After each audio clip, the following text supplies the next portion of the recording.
Hi guys, we will be discussing our very first individual assignment, which is your project definition document. At this point, you will have read through the 5K planning kit and you will have picked a philanthropy for your project. You can see here I have the directions for the project definition document because you're really laying the groundwork. It's the foundation of your project. You can see here it lays the groundwork for determining project success or failure. And you will submit the project definition to the Dropbox. I've linked it here, and you can also read through the rubric as well. The template is also included. This document is going to be about 2 to 3 pages, and it should include all of these items, 1 through 6. You can see here I have literally written the first one for you. You are going to make sure you include the name of your project, including your 5K, the philanthropy that you will be using, and where the where the 5K will be implemented. The project definition document provides a brief overview of blank project to blank 5K for blank foundation in Overton Park to promote a shared understanding of it before a more detailed plan, schedule, and budget is prepared.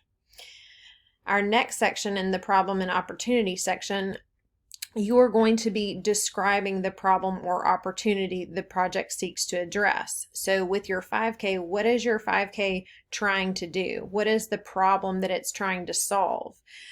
This area is going to need to be about your target population and your chosen philanthropy.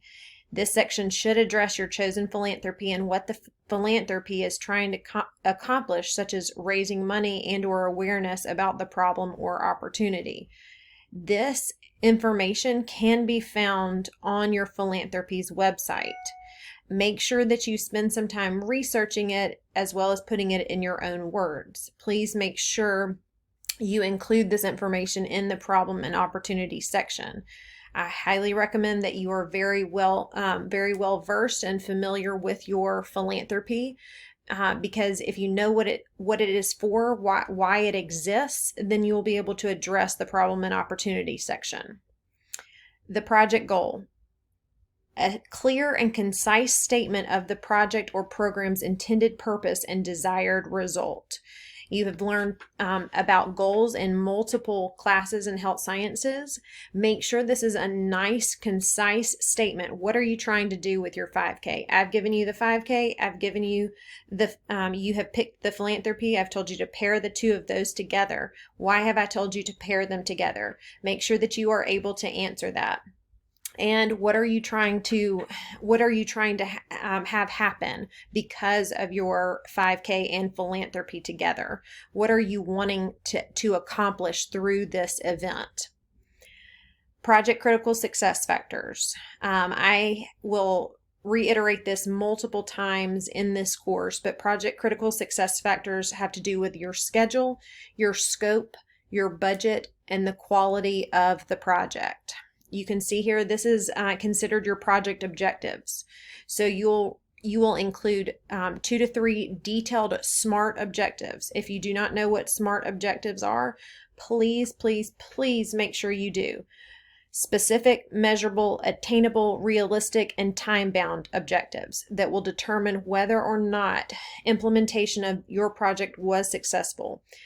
These often include references to schedule, scope, budget, and or certain deliverables. I have listed them for you. Schedule, scope, budget, as well as quality.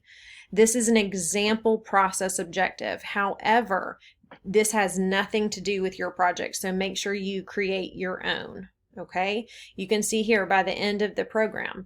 If you're not using this sentence, what would you say? By the end of the 5K.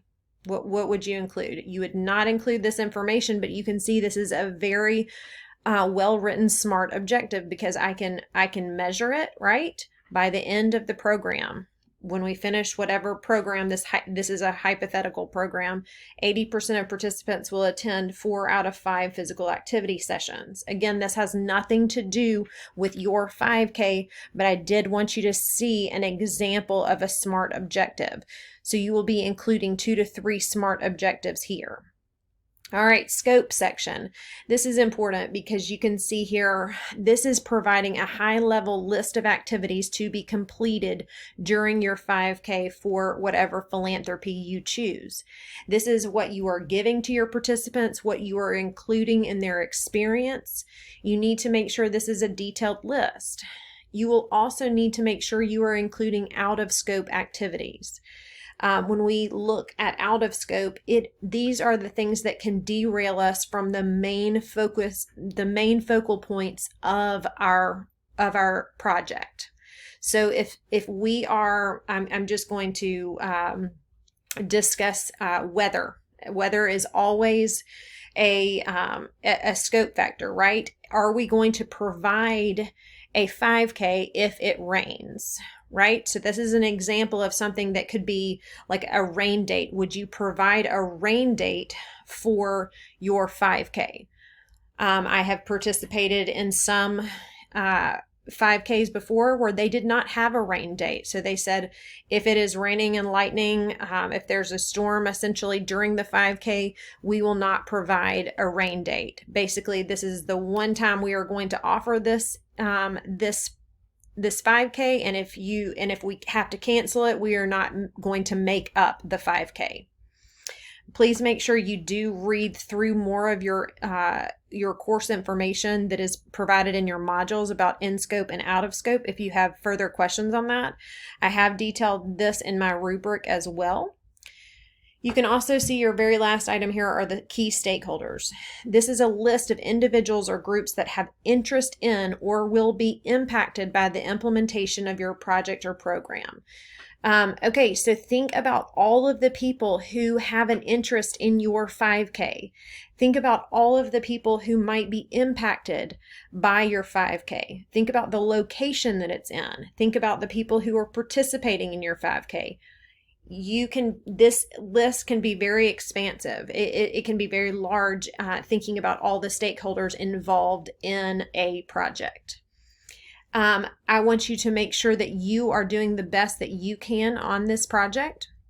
Keep going back to the directions, keep going back to the rubric and the template, of course. You will be using 1 through 6. So make sure that you are reading all the directions and doing your part to do well on this assignment. I know you can do it, and I look forward to reading your information. Please make sure to email me with questions, but also this should be your very last stop after you have exhausted all your resources, studying, reviewing all the material, and making sure that you have looked in all the places where we have content before coming to me. I know you will do really well. Have a wonderful day.